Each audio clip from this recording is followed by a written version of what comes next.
Assalamualaikum warahmatullahi wabarakatuh. Bismillahirrahmanirrahim. Innal hamdalillah nahmaduhu wa nasta'inuhu wa nastaghfiruh wa na'udzu billahi min shururi anfusina wa min sayyiati a'malina. Man yahdihillahu fala mudilla lahu wa man yudlil fala hadiya lahu. Nashhadu an la ilaha illallah wahdahu la syarika lahu wa anna Muhammadan abduhu wa rasuluh. Ya ayyuhalladzina amanu taqullaha haqqa tuqatih wa la tamutunna illa wa antum muslimun. Ya ayyuhan nasu taqu rabbakum alladzi khalaqakum min nafsin wahidah wa khalaqa minha zawjaha wa batha minhuma rijalan katsiran wa nisaa'a wattaqullaha alladzi tasaaluna bihi wal arham.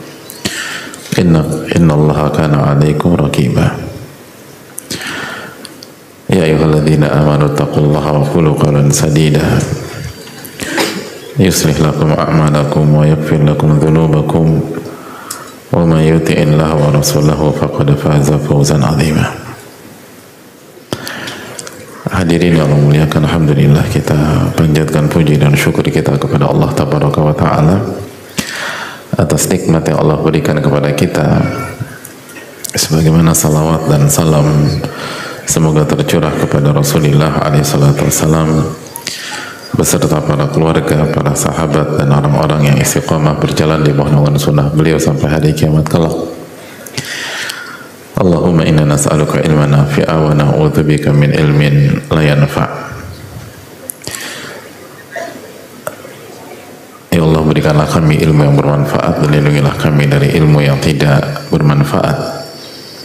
Allahumma alimna ma yanfa'una wa anfa'na bima 'allamtana. Ya Allah, ajarkanlah kami ilmu yang bermanfaat dan berikanlah manfaat dari apa yang Kau ajarkan kepada kami. Allahumma la tusallit alaina man la yarhamuna. Ya Allah, janganlah Engkau jadikan orang yang tidak menyayangi kami menguasai kami. Allahumma aslih lana wa la ta'murina. Ya Allah, perbaikilah urusan pemimpin-pemimpin kami. Allah wansurna wal muslimin khasatan al-madlumina minhum fi Filistin wa fi kulli makan. Ya Allah, tolonglah kami dan umat dimanapun berada, khusus yang terzalimi di Palestina dan di berbagai macam tempat, dan semoga Allah memberikan kita keberkahan di majelis ini, amin ya rabbal alamin. Hadirin yang Allah muliakan, berikutnya kita ingin saling mengingatkan bahwa beberapa hari ke depan kita akan memasuki 10 hari pertama di bulan Dzulhijjah. Ma min ayyam, tidak ada satupun hari di mana amal soleh lebih Allah cintai dibanding amal soleh yang dikerjakan di 10 hari pertama di bulan Dzulhijjah.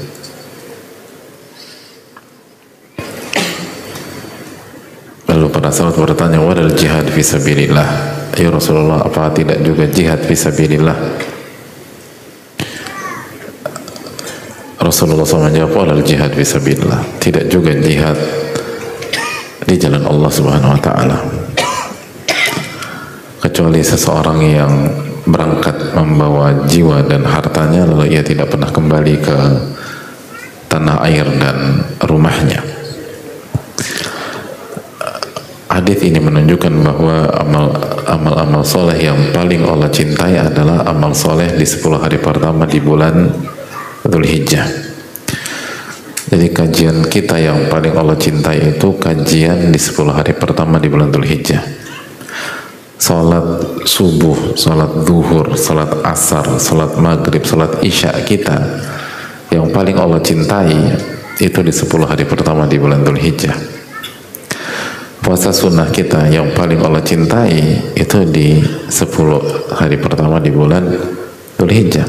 Infak kita, sedekah kita yang paling Allah cintai itu di 10 hari pertama di bulan Dzulhijjah, dan seterusnya. Nafkah kita kepada istri dan anak-anak kita yang paling Allah cintai itu nafkah di 10 hari pertama di bulan Dzulhijjah, gitu loh. Jadi barang siapa yang belum kasih nafkah sampai hari ini, tunda aja lah Pak Ustadz sampai minggu depan biar lebih afdal. Loh, bukan begitu. Kewajiban yang berkaitan dengan waktu itu nggak boleh ditunda, hadirin. Sama kayak orang jatuh haulnya di jatuh zakatnya haulnya di Dzulqa'dah, maka dia harus bayar di Dzulqa'dah, dia nggak boleh tunda di bulan Dzulhijjah. Dan begitu seterusnya. Begitu juga dengan ibu-ibu di belakang. Jadi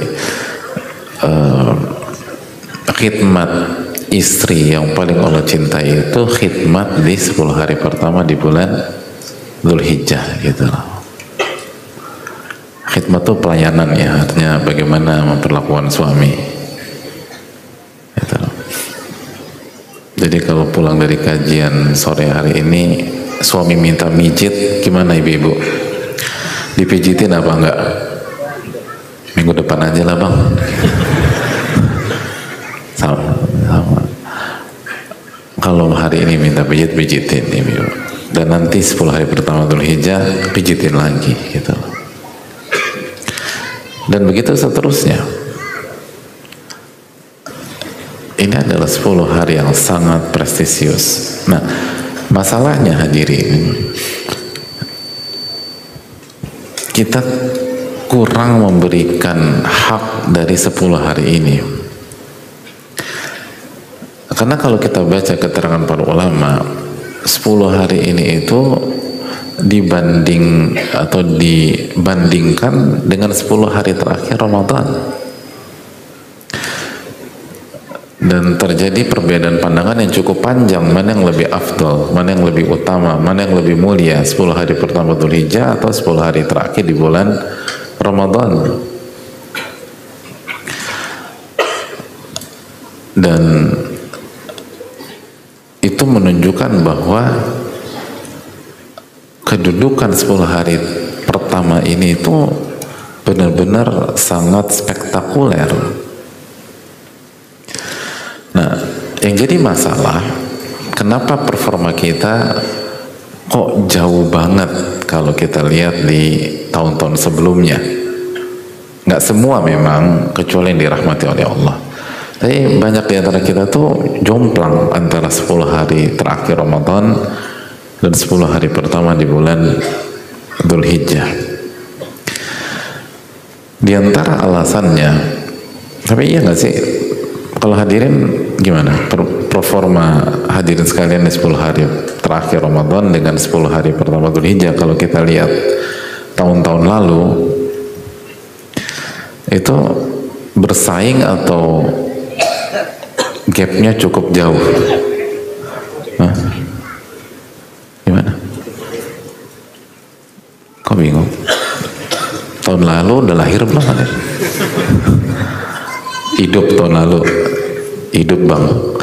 Ya udah, evaluasi aja performa kita di 10 hari terakhir Ramadan tahun lalu atau tahun ini deh, tahun ini dengan 10 hari pertama Dzulhijjah tahun lalu misalnya, itu perbedaannya jauh atau 11-12?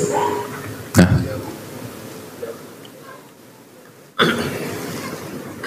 ya, ada masalah hadirin, susah nah, udah makan belum sih? Udah. Ya udah, apa jawabannya? Kan ini pengalaman gitu loh, nggak perlu nyontek buku, ini pengalaman kita aja kemarin. Mirip atau jauh bedanya? Ah, gitu dong hadirin lah. Jauh. Nah, apa penyebabnya?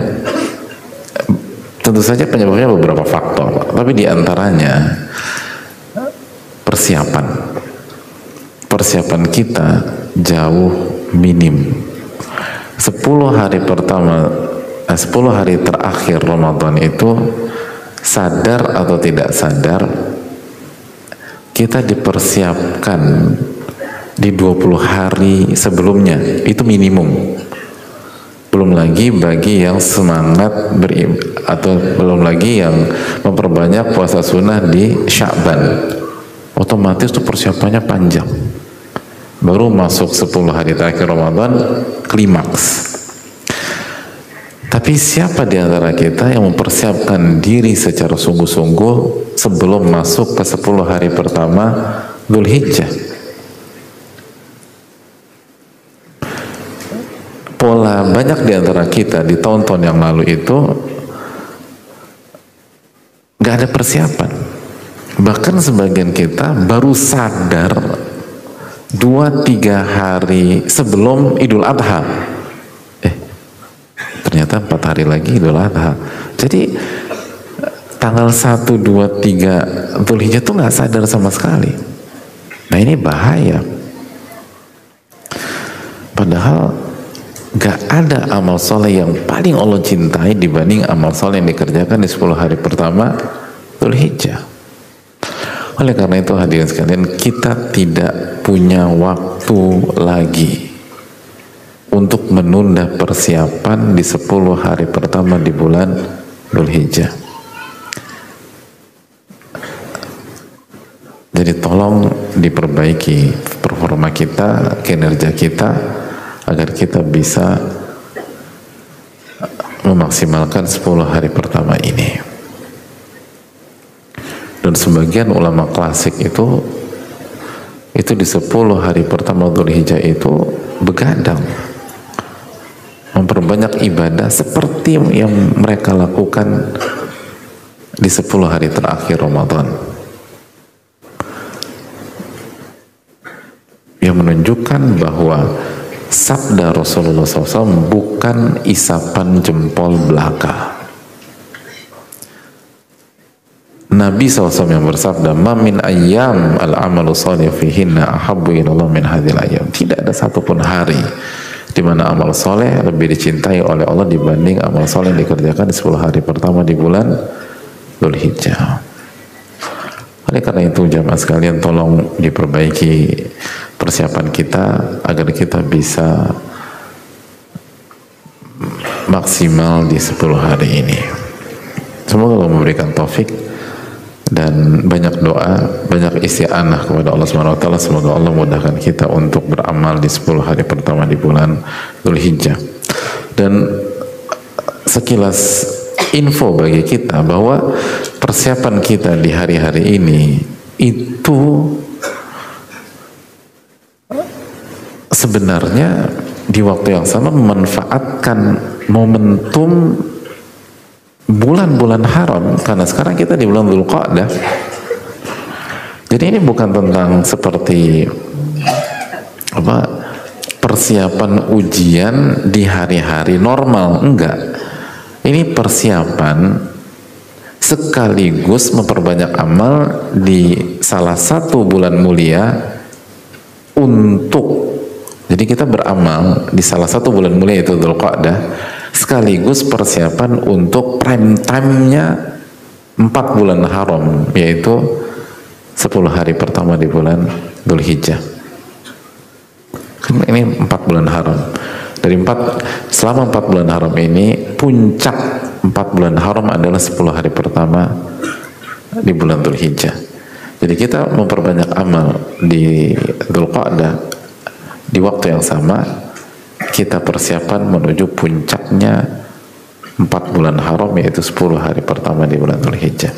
Dan ingat, barang siapa yang menghidupkan sunnah Nabi SAW yang tidak familiar di masyarakat, belum mendapatkan apresiasi di masyarakat, yang cukup langka di masyarakat, maka dia mendapatkan pahala plus pahala perintis. Dan jika ada yang terinspirasi dan beramal karena mengikuti kita, maka kita mendapatkan pahala amal tersebut tanpa mengurangi pahala kita sedikit pun juga. Nabi SAW bersabda, man sanna fil islami sunnatan hasanatan falahu ajruha wa ajru man amila biha min ghairi an yanqusa min ujurihim syai'a. Barang siapa yang menghidupkan sunnah Nabi SAW yang hampir punah, maka dia akan mendapatkan pahala dan pahala orang yang mengerjakan karena terinspirasi oleh dia atau karena mengikuti dia, karena menjadikan dia teladan tanpa mengurangi pahala mereka semua. Oleh karena itu sayang untuk disia-siakan, dan semoga Allah memberikan taufik kepada kita untuk bisa memanfaatkan hari-hari ini. Ini hari-hari yang spesial, ini hari-hari yang luar biasa bagi umat Islam, dan ini menunjukkan bahwa bagi orang-orang beriman, khususnya orang-orang yang punya ilmu, bahwa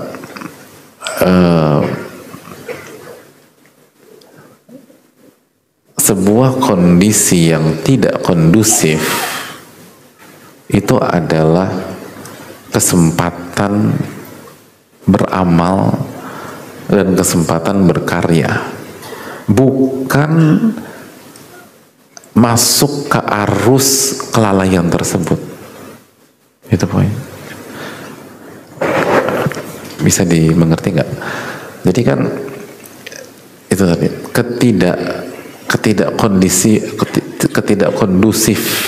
ketidakkondusifan bulan Dzulqa'dah, dan belum kondusifnya 10 hari pertama Dzulhijjah. Kalau kita melihat kondisi di tahun lalu, 2 tahun lalu, 3 tahun lalu, itu bagi orang-orang beriman dan bagi orang-orang yang punya ilmu, itu adalah sebuah kesempatan, opportunity untuk mendapatkan pahala perintis, mendapatkan pahala dakwah, mendapatkan pahala menghidupkan sunnah Nabi SAW yang hampir punah di masyarakat. Sehingga kalau kita bicara the biggest picture-nya, di kotak yang jauh lebih besar atau yang paling besarnya, ini mengajarkan kita sebuah mentalitas bahwa orang yang punya ilmu selalu melihat kondisi yang belum kondusif sebagai sebuah kesempatan berbuat baik, bukan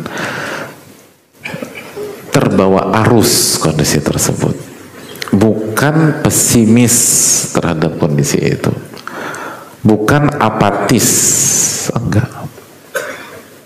Dan terapkan konsep ini di semua ujian dan masalah-masalah kita.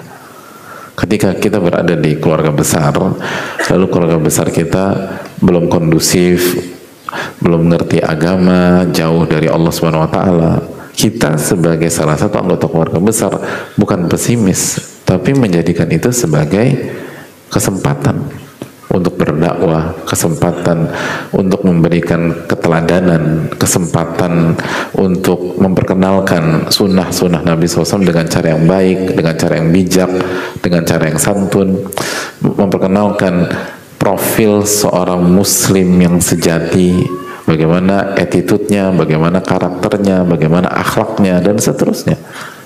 Jadi bukan, berat deh keluarga gue, udah deh, udah kayak nggak ada harapan deh. Gue kalau ngeliat om sama tante gue tuh bukan raka semua. Nggak bisa bilang begitu, gitu. Makanya kan Nabi SAW nggak suka dengan orang demikian. Makanya kata Nabi SAW apa? Barang siapa yang mengatakan halakan nas, manusia itu rusak. Suka nggak kita? Kalau kata Nabi SAW, barang siapa yang mengatakan manusia itu rusak, maka dia ahlakahum atau ahlakuhum, sejatinya dia yang paling rusak dari mereka semua. Itu kata Nabi. Atau dalam riwayat ahlakahum, dia merusak mereka, dia merusak, dia merusak,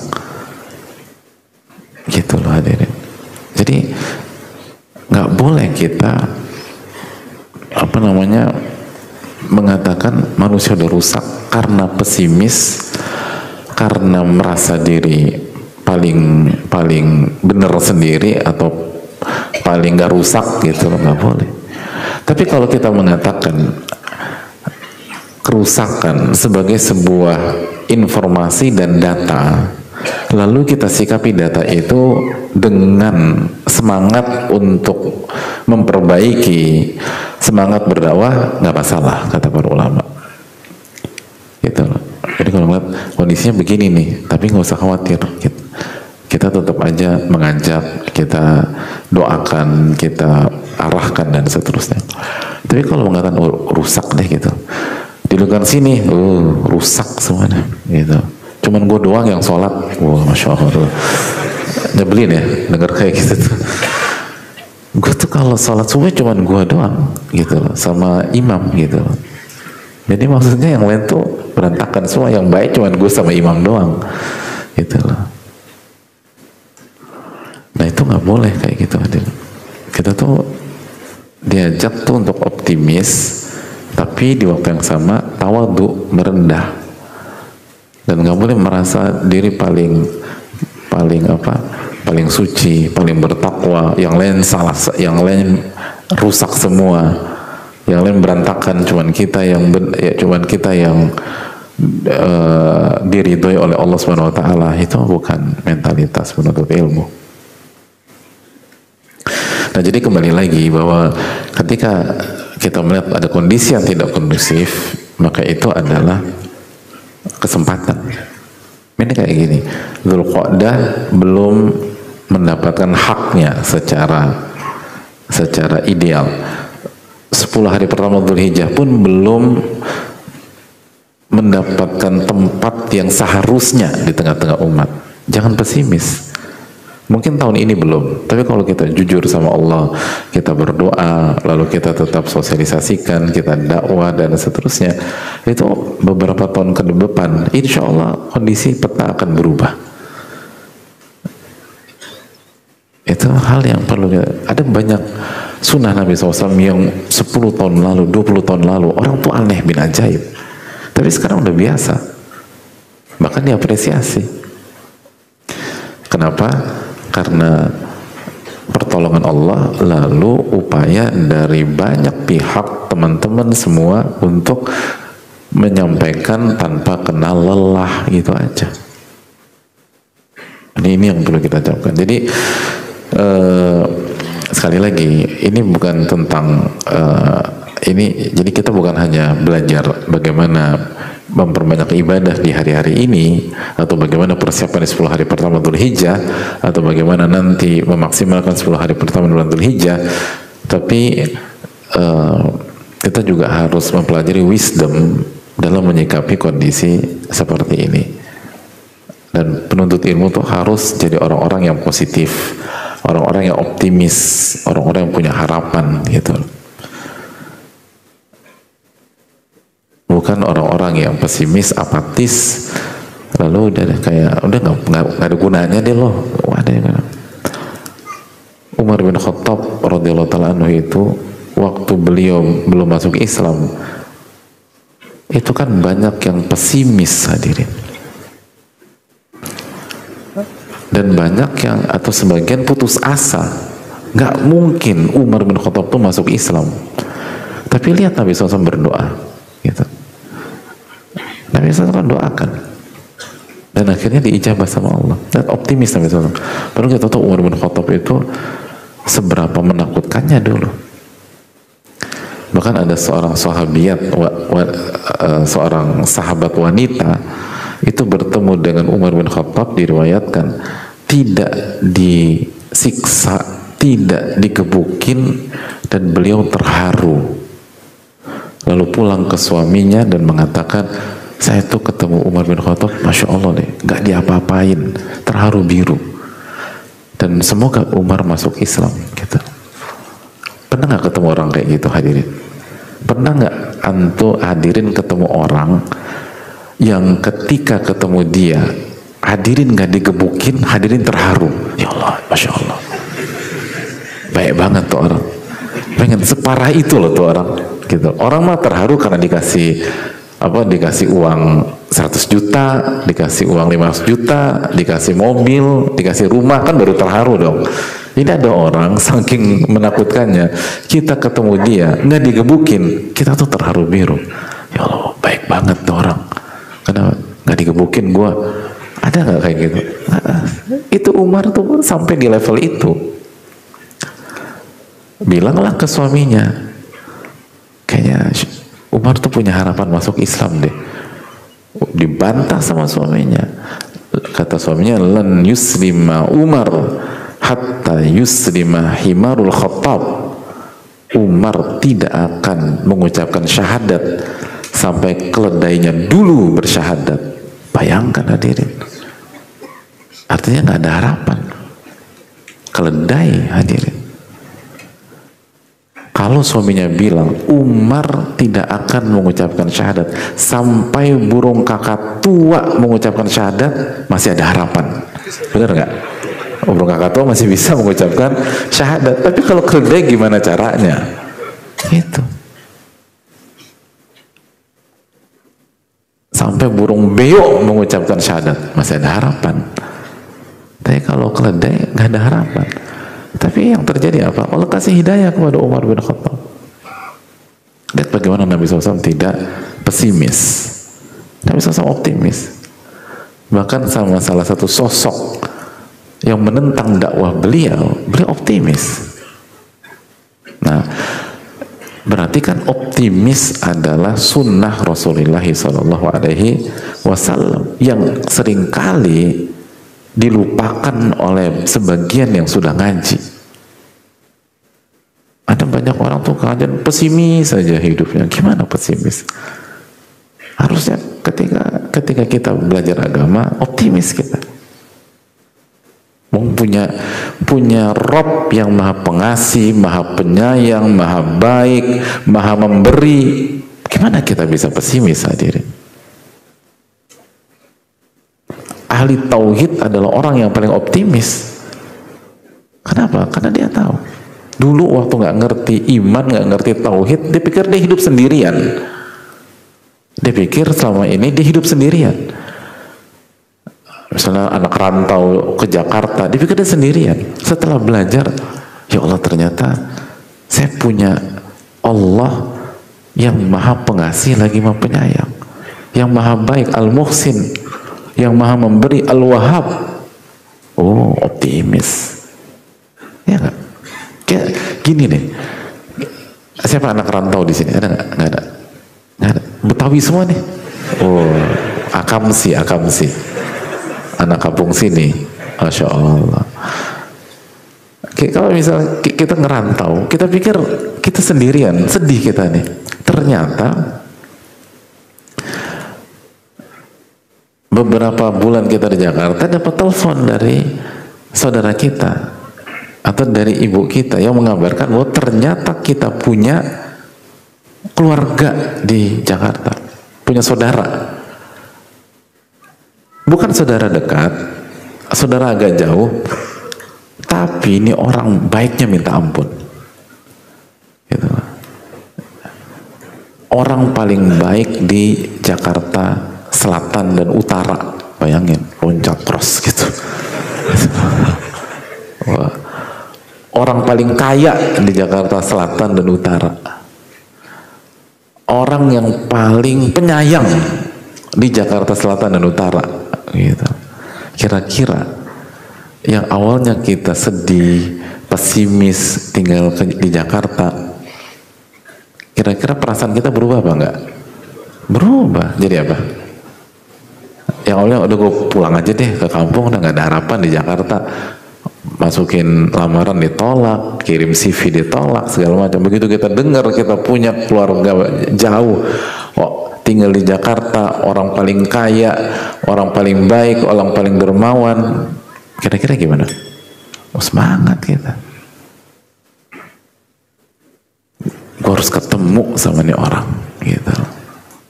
Ya optimis. Nah itu manusia sama manusia, jamaah. Bagaimana dengan ahli tauhid? yang ketika dulu dia nggak kenal, dia pikir dia hidup di Jakarta sendirian, bahkan dia hidup di dunia ini sendirian dalam perantauan. Ada keluarga tapi di kampung. Dia begitu datang ke kajian, ternyata aku ini punya Allah. Allah itu Ar-Rahman Ar-Rahim, yang maha pengasih lagi maha penyayang. Allah tuh maha baik. Terus dia evaluasi, iya waktu itu Allah yang nolong aku, waktu kejadian itu Allah yang bantu aku. Optimis dia jamaah, nggak ada lemas lagi. Sama manusia aja orang bisa optimis, falillahil mathalul a'la, apalagi Allah subhanahu wa ta'ala yang tidak bisa dibandingkan dengan makhluk. Oleh karena itu hadirin Allah muliakan, ini harus menjadi PR besar bagi kita semua. Nggak bisa kita pokoknya. Dan di sini fungsinya ilmu. Dan itulah yang kita suka sampaikan, bahwa ilmu itu harus jadi karakter. Ini bahwa iman itu bukan hanya tamanni wa tahalli. Iman itu bukan hanya angan dan perhiasan yang dipamerkan. Iman itu bukan casing, tapi iman apa yang menancap di dalam hati seseorang. Itu yang dikatakan Al-Hasan Al-Basri dan para ulama klasik terdahulu. Dan salah satunya itu, kita belajar nama-nama Allah dan sifat-sifat Allah, itu bukan hanya sekedar hafalan, tapi itu merubah karakter kita, merubah keyakinan kita, merubah optimisme kita. Yang awalnya pesimis jadi optimis, yang awalnya gampang putus asa menjadi orang yang penuh dengan harapan. Dan seberat apapun masalah yang sedang kita jalani, kita nggak pernah terpuruk. Kenapa? Karena kita punya Allah yang senantiasa mengijabah doa hambanya. Allah yang berfirman, wa idza sa'alaka ibadi anni fa inni qarib, dan apabila hambaku bertanya kepada diriku, katakan aku dekat. Ujibu da'watad da'i idza da'an, aku kabulkan doa hambaku yang meminta kepadaku. Karena ternyata kita punya Allah yang berfirman, ud'uni astajib lakum, minta kepadaku aku akan kabulkan. Oleh karena itu hadirin sekalian, inilah fungsinya kita belajar, inilah fungsinya kita ilmu. Makanya sekali lagi dulu para sahabat itu kalau datang ke kajian, pulang itu bukan hanya wawasan nambah, iman nambah.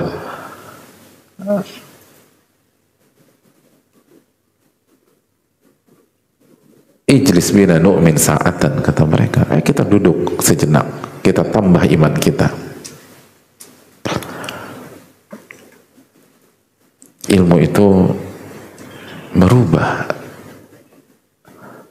dan menambah keimanan seseorang. Itu yang harus kita yakini. Allah ta'ala alam bisawab. Jadi sekali lagi, kondisi yang tidak kondusif itu tidak menghalangi penuntut ilmu untuk optimis, untuk berpikir positif, untuk menjalani hari-hari dengan nyaman. Kenapa? Karena dia hidup bukan dengan kekuatannya, tapi dia hidup dengan pertolongan Rabb-Nya subhanahu wa ta'ala. Semoga Allah memberikan taufik kepada kita hadirin sekalian. Amin ya rabbal alamin. Jamaah sekalian, kita lanjutkan sejenak materi kita dalam Tadkiratus Sami. Ketika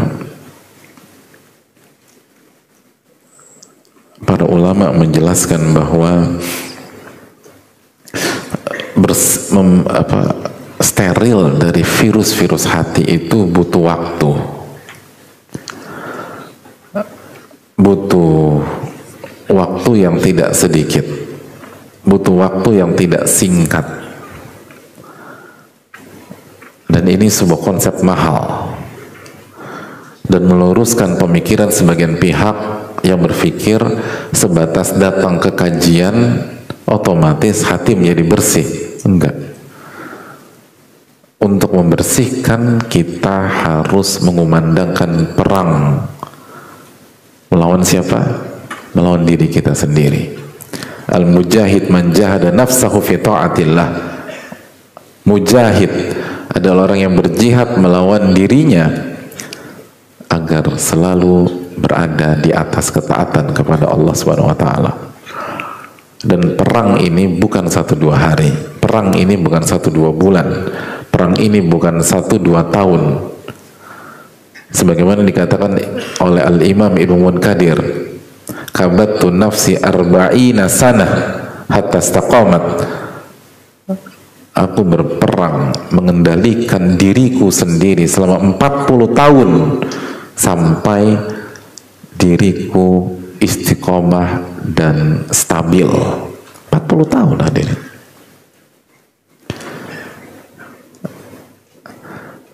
Jadi ini bukan tentang 1-2 hari.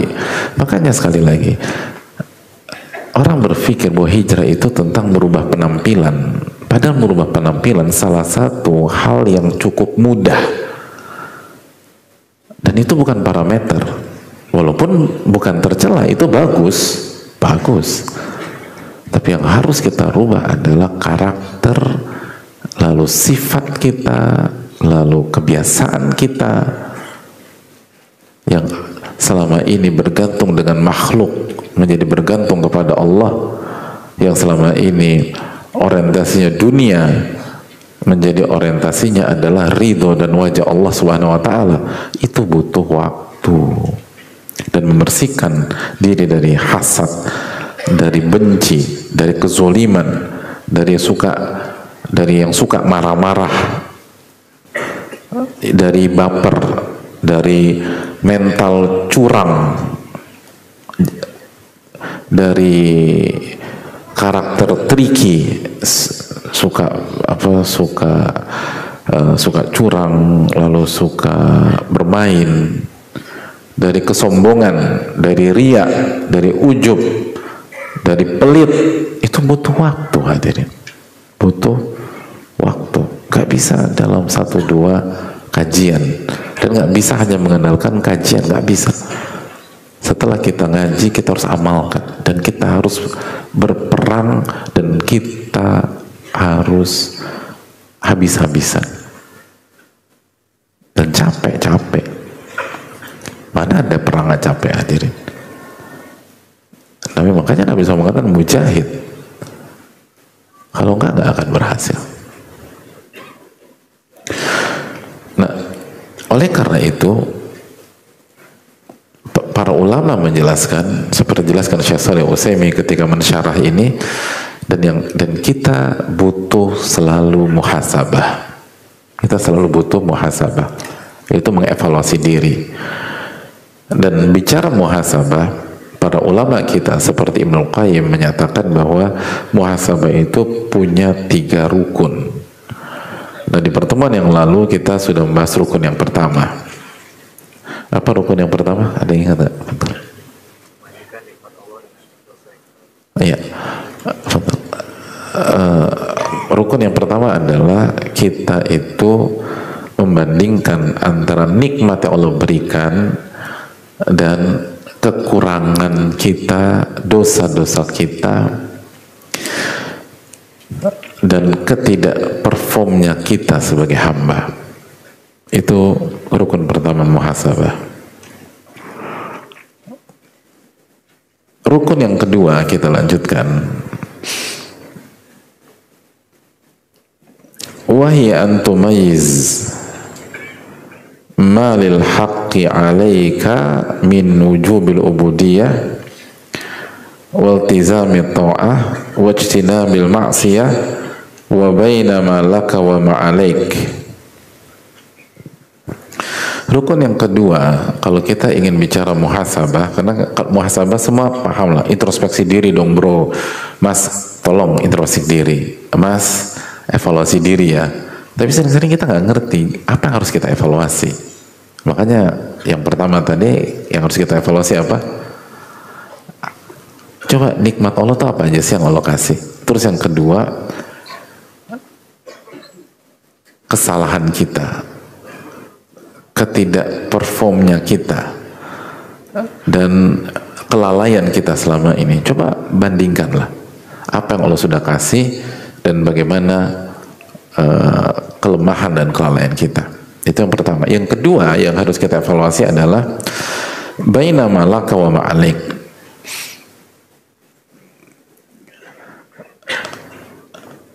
Yang harus kita evaluasi adalah antara hak dan kewajiban kita. Hak dan kewajiban kita.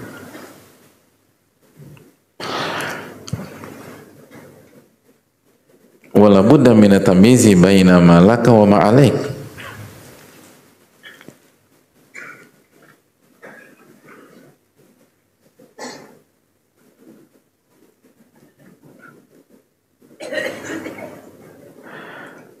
Jadi hadirin Allah muliakan,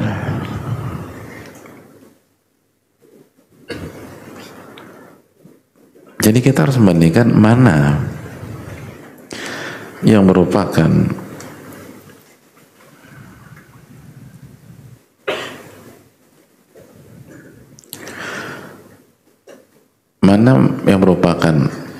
hak kita dan mana yang merupakan kewajiban kita. Kita bandingkan. Nah, ini masalah kita, jamaah. Masalah kita itu, kita hanya fokus pada hak.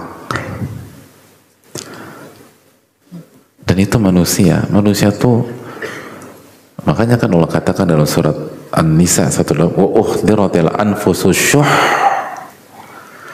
Manusia tuh kalau udah bicara haknya, pelitnya minta ampun. Tapi lupa kewajiban. Lupa. Jadi itu tadi yang bikin kita ribut sama istri kita atau sama suami kita tuh apa? Masing-masing bicara haknya. Dia nggak pernah ketemu. Yang membuat orang suudzon sama Allah Subhanahu wa taala. Itu karena apa? Karena bicara hak. Udah gitu lucunya nggak pantas lagi. Katanya Allah menolong orang-orang beriman. Emang Anda beriman? Gitu kan? Gitu. Katanya Allah tuh bersama orang-orang bertakwa. Coba bercerminlah hadirin. Emang kita bertakwa selama ini?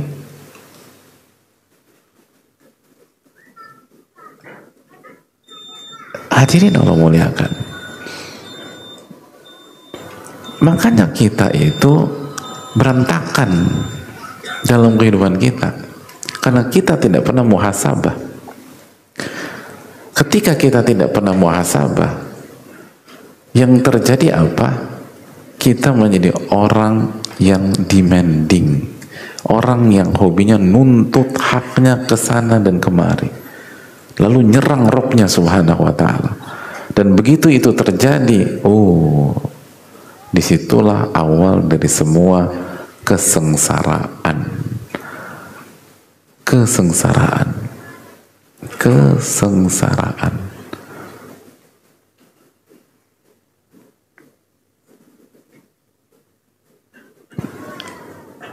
Itu yang jadi masalah. Dan sebagian orang, kata para ulama, sebagian orang yang mengerjakan kewajibannya, itu dia mengerjakan kewajiban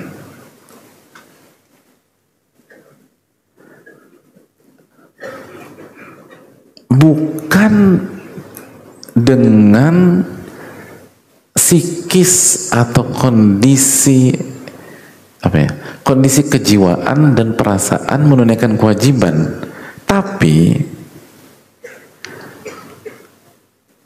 dia mengerjakan kewajiban dengan perasaan dan psikis merasa berjasa, gitu loh.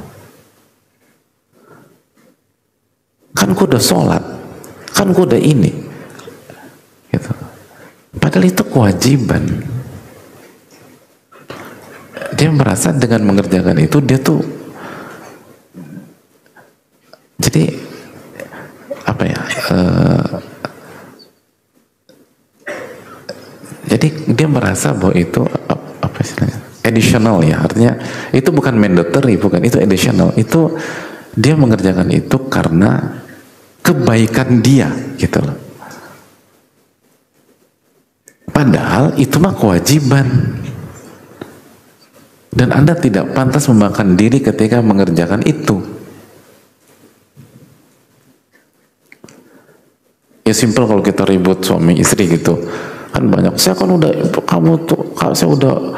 aku udah capek mas, aku udah ngurus kamu, udah ngurus anak-anak. Itu mah kewajiban, beb, gitu. Gitu. Bener gak sih, kan artinya ini ilustrasi yang keseharian banget, sama kayak suami gitu loh. Aku capek banting tulang buat kalian, aku udah lembur, aku udah cari pekerjaan tambahan, gitu, set job, bla bla bla bla, pulang ke rumah istri kayak upik abu terus dan seterusnya. Ya benar, istrinya salah, tapi kan Anda begini juga kewajiban Anda. Ngapain Anda bangga-banggakan? Seakan-akan Anda adalah superhero gitu loh, yang menolong orang karena apa? Karena benar-benar karena kebaikan. Enggak, itu kewajiban. Kewajiban. Nggak ada yang patut bang. Ada banyak itu. Ya sama kayak ada banyak orang, atau ada orang apa namanya, setelah sholat dibangga-banggakan sholatnya, atau pulang umroh dibangga-banggakan, haji dibangga-banggakan, atau zakat banyak dibangga-banggakan. Itu mah kewajiban gitu. Gak ada yang patut dibanggakan, itu kewajiban. Jadi itu yang perlu kita camkan. Jadi poinnya adalah jemaah sekalian, masalah besar kita dan membuat kita tidak pernah move on dari virus-virus hati karena kita tidak pernah berpikir atau jarang berpikir mana hak, mana kewajiban. Orang-orang berilmu, jadi kalau kita ingin tahu apakah kita penuntut ilmu sejati atau tidak, orang-orang penuntut ilmu sejati dia senantiasa muhasabah, dia selalu berpikir mana hak dan mana kewajiban. Oke? Lalu setelah itu dia berpikir bagaimana menunaikan kewajiban saya dan fokus menunaikan kewajiban dan menyampingkan haknya karena dia yakin dia hidup di bawah kekuasaan Allah tabaraka wa ta'ala. Dan Allah telah berfirman, wa annallaha laisa bidzallamin lil abid, dalam surat Ali Imran ayat 182. Dan Allah tidak akan pernah menzolimi hamba-hambanya. Dan Allah juga berfirman dalam hadits qudsi, inni haramtu dzulma ala nafsi, sesungguhnya Allah telah mengharamkan, sesungguhnya aku telah mengharamkan kezoliman terhadap diriku sendiri. Allah nggak mungkin zolim sama setiap kita. Artinya kalau itu memang hak kita, Allah pasti kasih. Lalu oleh karena itu buat apa kita ribetin hal tersebut? Yang harus kita pikirkan adalah kewajiban. Karena di situ inti ujiannya. Hak Anda dan saya dan kita semua di bawah kekuasaan Allah Subhanahu wa taala. Dan Allah tidak mungkin zolim kepada kita. Aku qouli hadza wa astaghfirullakum. Sudah masuk adzan. Kita lanjutkan pada salat maghrib. Wassalamualaikum ala nabiyina Muhammad. Assalamualaikum warahmatullahi wabarakatuh. Bismillahirrahmanirrahim. Alhamdulillahi rabbil alamin. Wa bihi nasta'in ala umuri dunya wad din.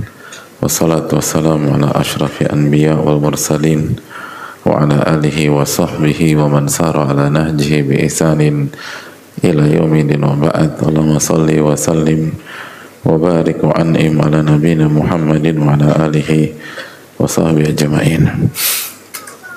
Hadirin Allah muliakan, rukun kedua dari muhasabah itu apa tadi jamaah?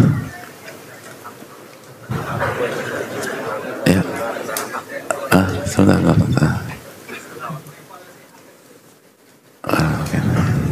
Dan kewajiban. Jazakallahu khairan. Dan ini kalau kita renungkan, ini akan, kalau kita berhasil ya, sekali lagi yang berbicara tidak lebih baik daripada yang mendengarkan. Tapi kalau kita berhasil mengamalkan ini, maka otomatis itu banyak virus hati yang kita bahas itu hilang.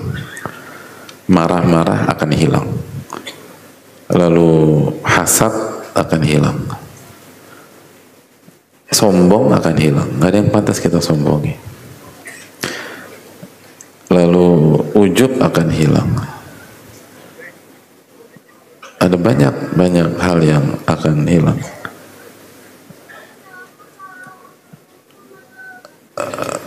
Gish akan hilang. Gish itu curang, licik ya, dan lain-lain. Kenapa demikian? Karena fokus kita adalah mengevaluasi apa hak kita dan apa kewajiban kita, dan lalu kita akan fokus pada kewajiban kita. Karena hak itu aman, hadirin. Hak itu nggak usah diributkan, kecuali kalau kita nggak yakin dengan kemaha kekuasaan dan kemaha bijakan Allah Subhanahu Wa Taala. Itu aja. Maka orang-orang yang beriman, ahlu tauhid, itu ketika menghadapi masalah atau pihak yang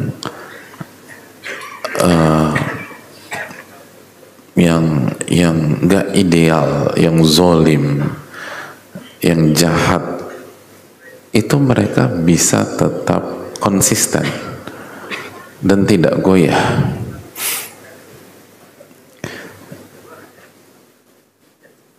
Betul, ngomong itu mudah. Makanya berkali-kali kita sampaikan, yang bicara nggak lebih baik daripada yang mendengarkan. Tapi ini adalah konsep yang harus kita pelajari bersama-sama. Nabi SAW bersabda dalam hadis Bukhari, kata Nabi SAW, satakunu atharatun wa umurun tunkirunaha. Akan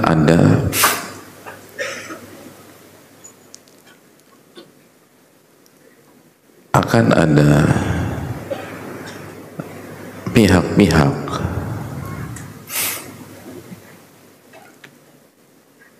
yang memiliki wewenang itu memprioritaskan pihak lain daripada Anda. Intinya ini pihak zalim aja, harusnya itu hak kita, tapi justru dia kasih ke pihak lain. Wa umurun tunkirunaha, dan hal-hal yang Anda ingkari, kok gini sih, kok begitu dia perlakukan kita, kok dia seperti ini, kok dia begitu, kita ingkari. Lalu para sahabat bertanya kepada Nabi SAW, ya Rasulullah, wahai Rasulullah, fama ta'muruna, kalau kondisinya seperti itu, apa perintah engkau terhadap kami?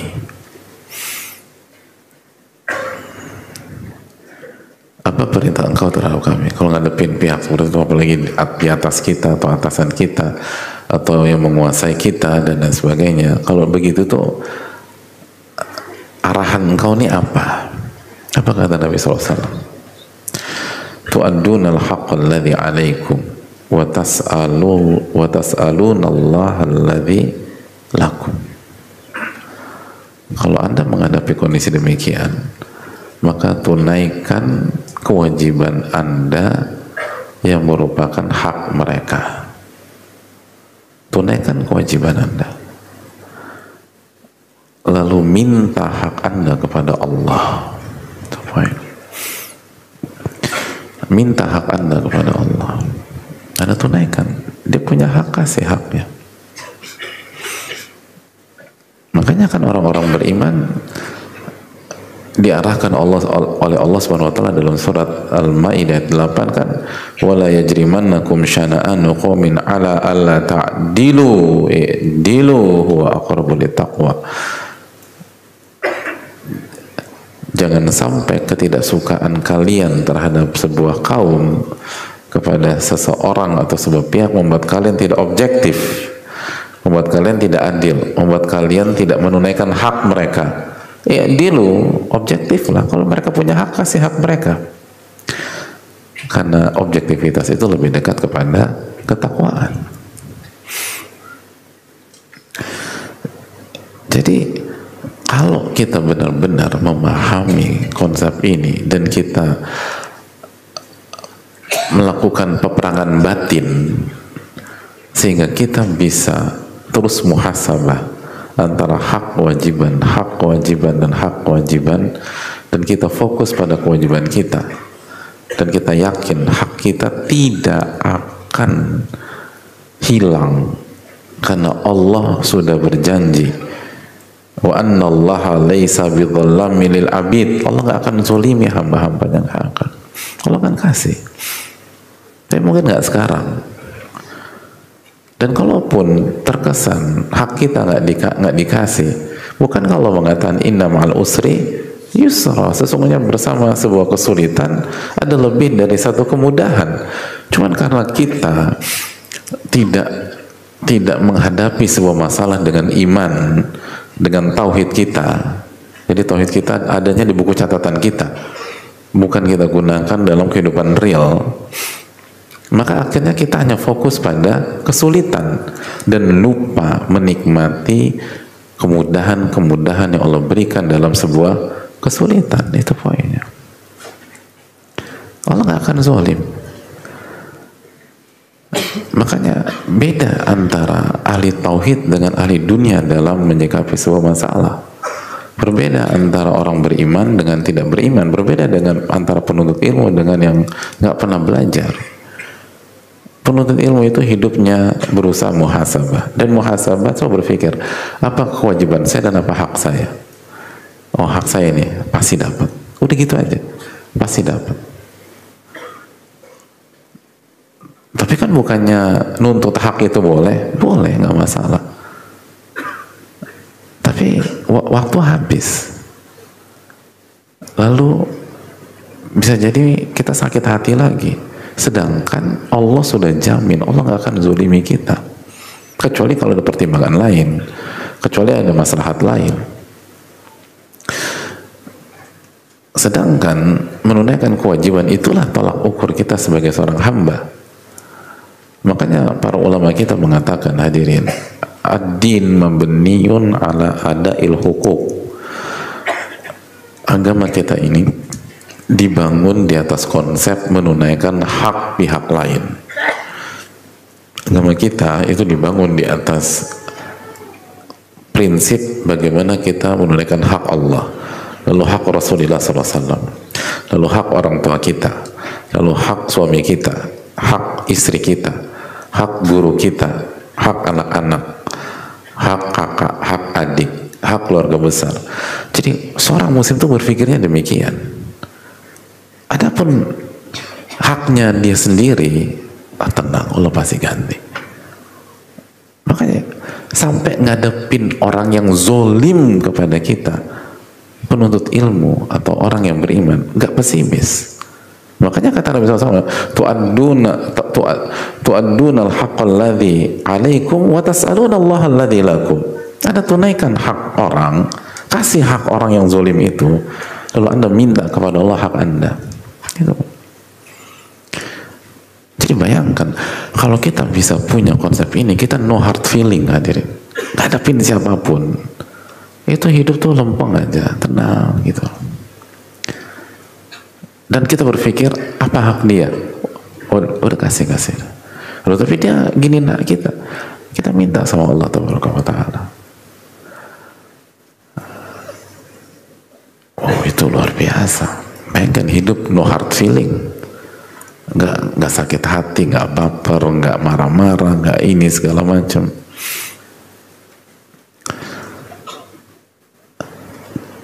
Gimana hadirin? Siap? Besok berubah? Nggak bisa, bohong lagi kita. Nggak bisa. Baru belajar kemarin. Ini value tinggi, jamaah. Nggak bisa besok berubah tuh, nggak bisa. Bukan kata yang bukan optimis, menghayal. Nggak bisa. Siapa yang bilang besok bisa berubah? Angkat tangan. Nggak bisa. Ahasiban nas an yutraku an yaqul amana wa hum la yaftanun. Apakah manusia berpikir mereka akan mengucapkan begitu saja, mereka nggak diuji? Jadi yang bilang besok insya Allah dia akan diuji besok. Hati-hati bicara. Ini bukan kata saya, ini kata para ulama. Kan kita udah bacakan keterangan Syekh Shalih dan lain sebagainya. Oh berarti nggak pesimis. Tapi gini loh, PR yang harus diselesaikan selama 1 tahun, jangan dibuat 1 hari, akan berantakan. Dan ketika kita optimis mengerjakan PR yang jangka waktunya 1 tahun, bukan berarti makna dari optimisme itu kita rubah 1 tahun menjadi 1 hari. Enggak, ini program panjang. Ini butuh mujahadah. Ini butuh perjuangan. Ini susah, kecuali yang dirahmati oleh Allah, kecuali yang diberikan pertolongan oleh Allah, kecuali yang lujuk dan kembali kepada Rabbul Alamin. Gimana orang zalim sama kita, terus kita tunaikan haknya, terus kita minta hak kita kepada Allah.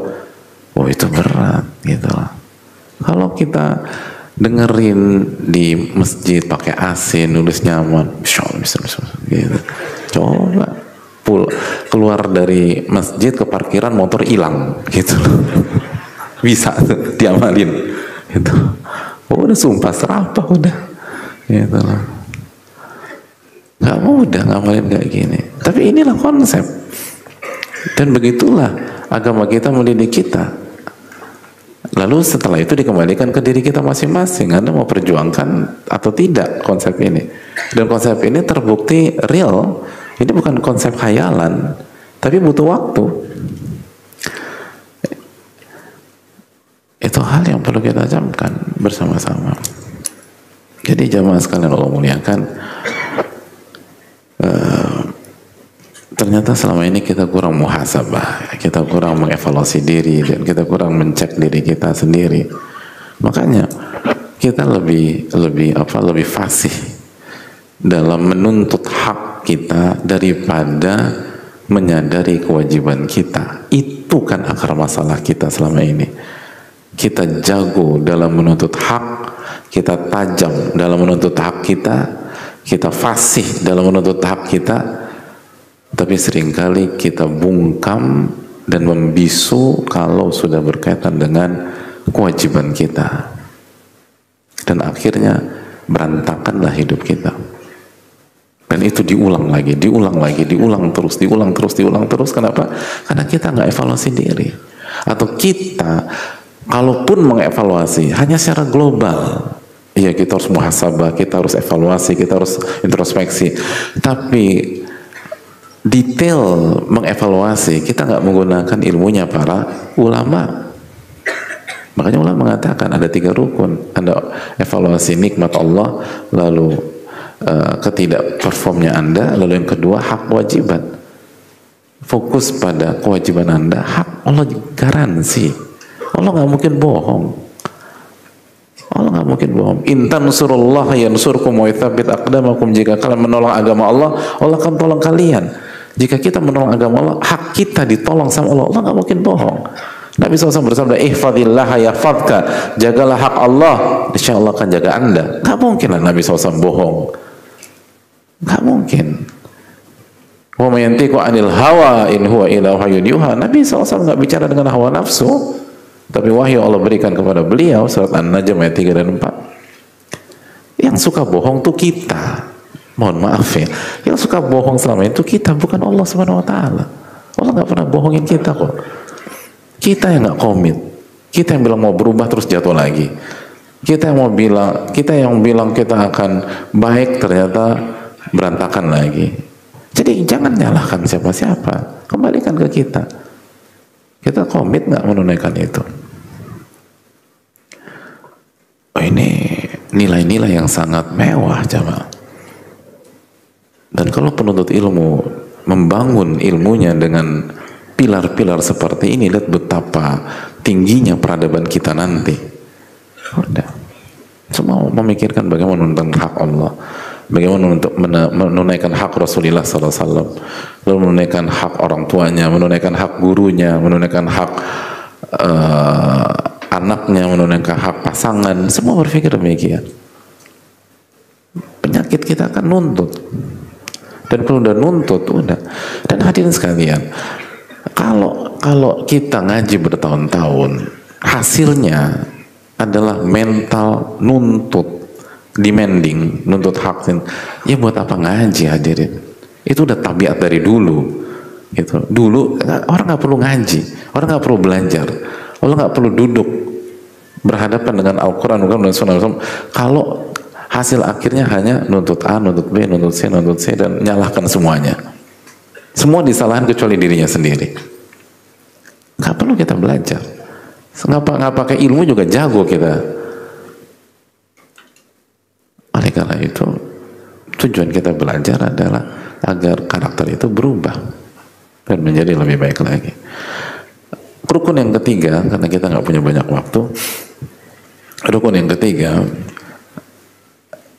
an ta'rifa anna kulla ta'atin raditaha minka fahiya alaik, wa kullu ma'siyatin ayyarta biha akhak fahiya ilaik. Ini penting. Ketika kita mengevaluasi diri dan muhasabah, rukun yang ketiga adalah Anda harus mengetahui bahwa setiap ketaatan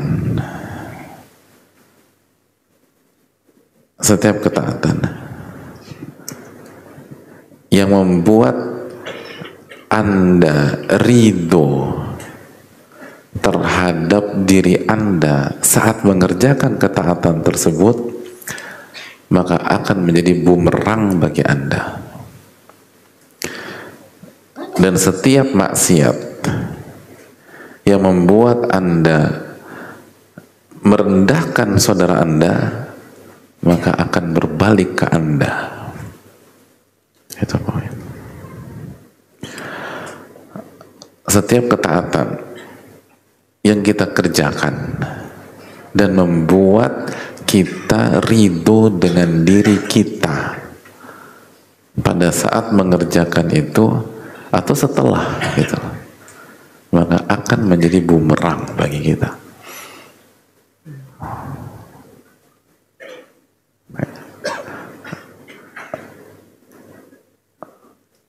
Setiap maksiat yang membuat kita merendahkan orang lain, maksiat yang dikerjakan orang lain ya, ada orang saudara kita jatuh dalam maksiat, lalu kita rendahkan dia, maksiat itu akan menyerang kita. Dalam arti kemungkinan besar sebelum kita wafat kita akan mengerjakan maksiat yang sama. Itu naudzubillah.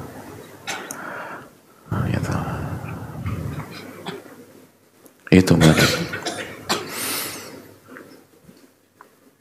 Jadi artinya kalau kajian kita kajian nih, kita menuntut ilmu yang akhirnya membuat kita ridho dengan diri kita dan merasa kita tinggi, kita nih senior, kita udah baik, masya Allah. Terus juga ya karena gue tuh kalau ngerjain sesuatu totalitas bro, gitu loh. Ya lu kan tahu gue nih orangnya perfeksionis. Itu akan jadi bumerang bagi kita. Gitu. Nabi Ibrahim aja nggak demikian. Nabi Ibrahim setelah bangun Ka'bah doa sama Allah, Rabbana taqabbal minna, ya Allah terimalah amal ibadah saya, bukan ingin badan. Itu Nabi Ibrahim alaihissalam. Dan karya beliau sampai sekarang eksis. Ka'bah, apa yang beliau kerjakan sampai detik ini eksis. Kita apa yang eksis? Tapi bangga sana, bangga sini, dan seterusnya.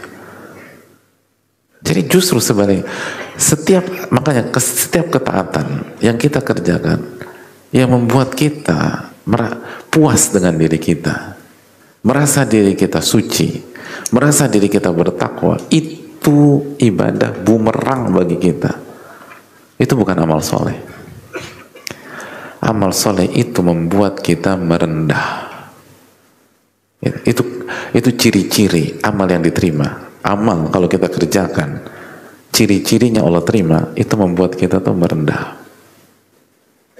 Merendah kepada Allah dan respect sama orang lain. Tapi amal soleh yang kita kerjakan membuat kita tuh memusuhkan diri, memusuhkan dada, merasa diri hebat, kita puas dengan diri kita. Itu tanda amal soleh itu nggak diterima sama Allah dan menjadi bumerang. Makanya butuh muhasabah. Oke, minggu ini kita udah ngapain aja? Nah, ibadah kita makanya kita, kok saya tuh minggu ini banyak mengerjakan amalan. Saya berpikir, kok saya jadi ngeremehin orang ya, gitu. Kok saya merasa puas diri? Berarti ada masalah dengan amalan kita di pekan ini.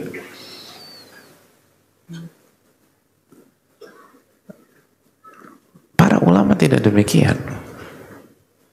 Para ulama tidak demikian. Para ulama itu semakin beramal semakin merendah.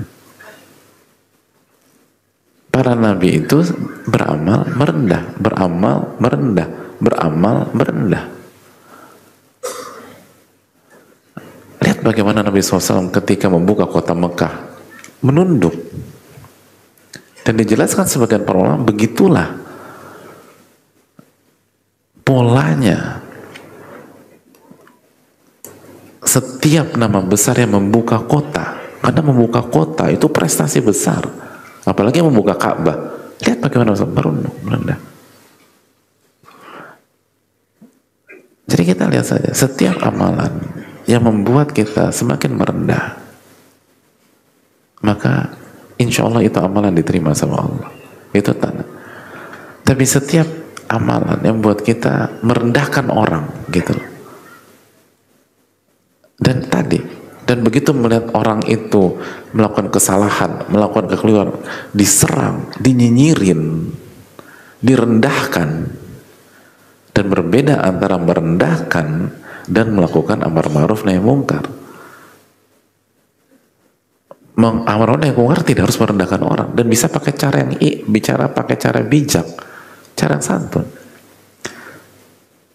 Yang salah ya salah, yang benar ya benar. Tapi ini bukan amar, ini dia ngejatuhin. Maka sebelum dia wafat, kemungkinan besar dia jatuh ke dalam hal tersebut. Itu poin. Jadi ini penting ya mas. Makanya pertanyaannya itu, kita ngaji udah berapa lama? Kita kajian berapa lama? Apakah kajian kita itu membuat kita semakin merendah dan semakin nggak puas terhadap diri kita, semakin menganggap diri kita ini banyak kekurangan. Makanya kan ilmu itu kan ulama mengatakan 3 tahapan. Tahapan yang pertama merasa diri jago. Tahapan yang kedua untuk merasa diri kayak tahu semuanya udah. Tahapan yang kedua merasa sadar bahwa masih banyak yang dia tidak tahu. Tahapan yang ketiga sadar betapa bodohnya saya. Dan sebagian ulama menambahkan tahapan 4 itu makomnya Allah tabaraka wa ta'ala al-alimul khabir. Jadi kenapa? Karena semakin ibadah itu berkualitas dan semakin dipupuk, orang itu semakin merendah. Dan itu bisa kita cek kalau kita rutin muhasabah diri, introspeksi diri. Dan sebaliknya, kita akan terbawa arus dan tidak sadar, hijrah bertahun-tahun, ngaji bertahun-tahun, dan tidak ada perubahan, bahkan gampang meremehkan orang lain dan berpuas diri, itu ketika kita tidak melakukan muhasabah. Ini poin hadirin. Kenapa nggak demikian? Syalbani rahimahullah itu pernah di sebuah momen, sebuah majelis itu dipuji sebagai muhadithul asar, ahli hadis abad ini. Itu diklarifikasi sama beliau. Dan beliau katakan, saya hanya tuwailibul ilm, saya hanya penuntut ilmu junior. Junior, hadirin. Kalau Syalbani junior, kita apa? Kita penuntut ilmu embrio gitu, atau zigot kita ini. Harus kelihatan, harus pakai mikroskop. Subhanallah. Kalau beliau junior, kita apa? Tapi itulah para ulama.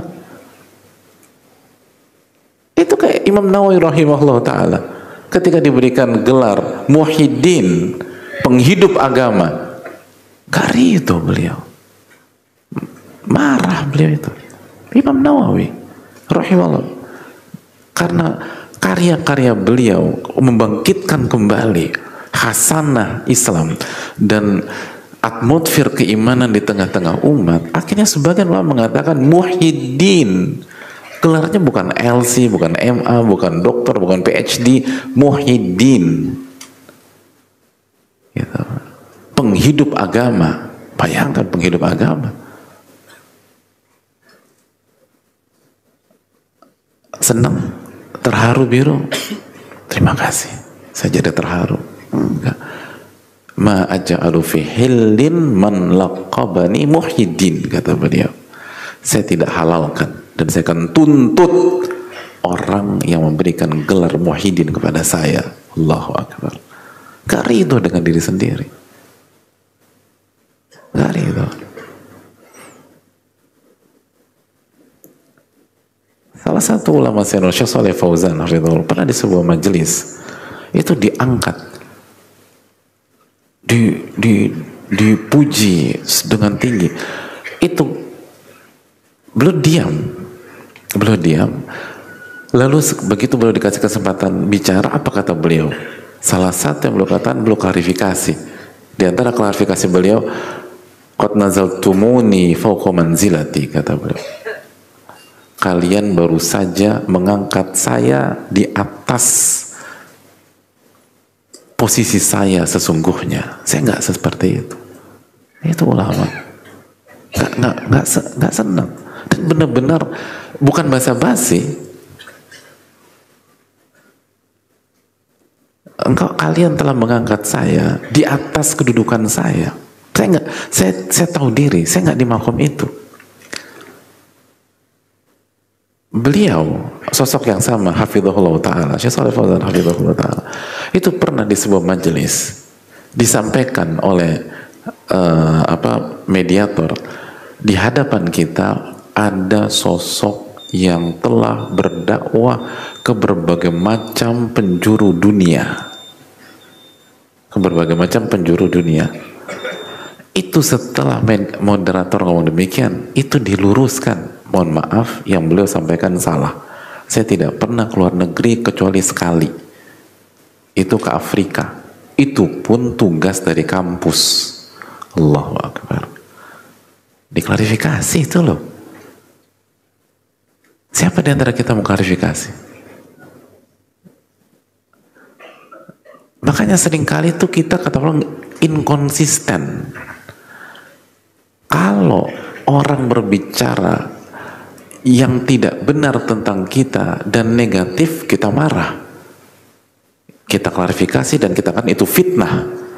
Tapi ketika orang berbicara yang tidak benar tentang kita tapi dari angle yang lain memuji kita nggak pernah marah, dan kita nggak bilang fitnah, cabut statement Anda selama 1 bulan, kalau nggak saya tuntut Anda. Mana ada kita begitu? Kenapa? Saya nggak seperti yang Anda sampaikan. Saya di bawah itu. Saya nggak terima. Saya akan tuntut gitu. Pernah nggak begitu hadirin?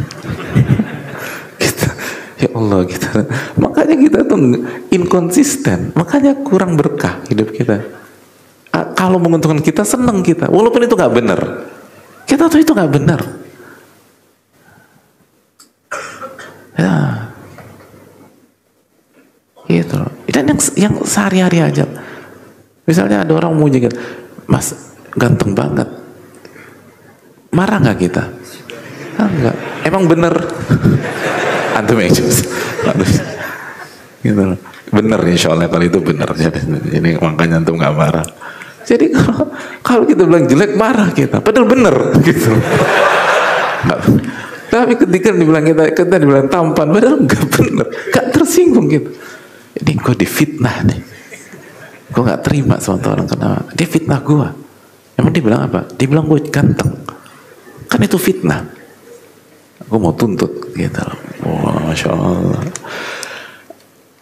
Mungkin itu contoh-contoh yang menggelitik, tapi bukankah sebagian kita hidup dengan pola itu, hadirin? Kan kita nggak bicarakan orang lain, kita bicara diri kita. Nah ini kan penyakit hati. Dan kenapa kita seperti itu? Karena kita tidak muhasabah. Coba evaluasi kita, pernah nggak kita muhasabah?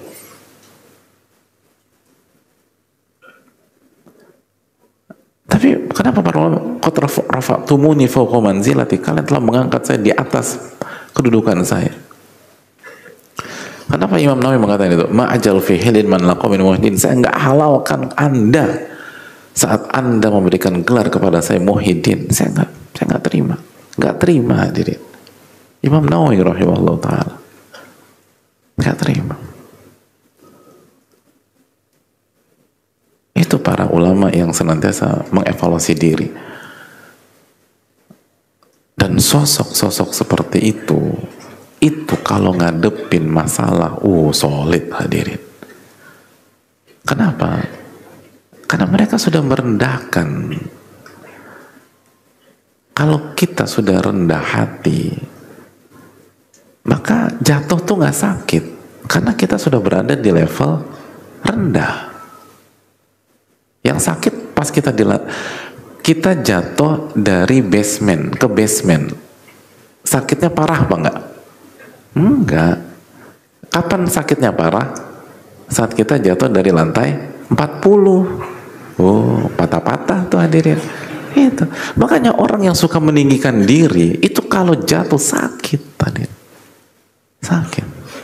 Tapi kalau orang merendahkan hati itu mau ditabrak sana tabrak sini lempeng aja dia. Lihat Nabi SAW, ada orang yang lebih tawadhu daripada Rasulullah SAW. Lihat Pak, mau diserang sana serang sini. Allahumma ighfir li qaumi fa innahum la ya'lamun. Ya Allah, maafkan kaumku, bisa jadi mereka nggak ngerti. Ya Allah, Allahu Akbar. Itu. Jadi kita itu gampang baper, gampang sakit hati. Sebenarnya itu dampak dari pola yang kita bangun selama ini dan personal branding yang kita bangun selama ini untuk diri kita itu. Lalu kita nyalin orang. Lagi-lagi karena nggak muhasabah, nyalin orang, dia telah begini, dia telah begini, telah begini. Dan kita lupa mengingat Allah Subhanahu wa ta'ala. Ini yang perlu kita tanamkan bersama-sama. Dan disinilah peran ilmu tauhid, hadirin. Itulah, gunakan tauhid kita.